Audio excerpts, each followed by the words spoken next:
Okay, so we're looking at rational expressions and rational functions here. So by definition, a rational expression is a polynomial divided by a non-zero polynomial. This idea of non-zero is really important because remember our denominator can't equal zero in a fraction. And a rational function is a function described by a rational expression, but yet it's written in function notation, meaning it's set equal to something. So a rational function is defined for any values that cause the denominator of the function to equal zero. And these values are referred to as the domain restrictions of the function. So again, it's undefined, meaning that it doesn't exist for any of those values that cause your denominator to be zero. So we're looking at our example here. It says identify the values that would cause the function to be undefined and then state the domain. So what I'm doing is I'm looking at where does my denominator equal zero.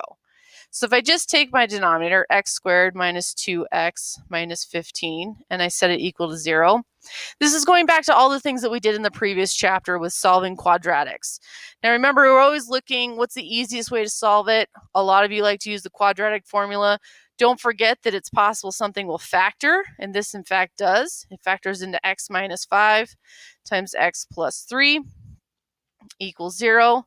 So if I set each of my factors equal to 0 and solve, that means I have x equals 5 and x equals negative 3.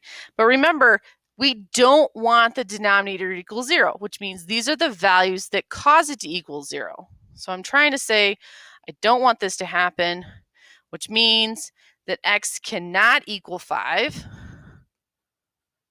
or negative 3. So if I look at the domain, I can write this as such that x is a real number,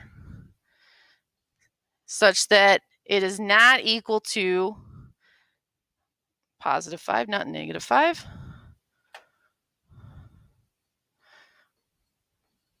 And that is in set notation.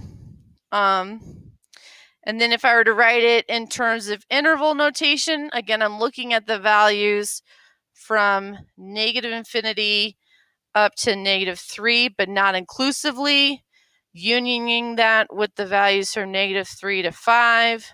Again, I can't include those, so that's why we have the parentheses. And then finally, unioning that with from 5 up to positive infinity. Now that's kind of it's a little more complicated interval notation, but again, we're representing all of those values that it can equal and the ones it can't equal.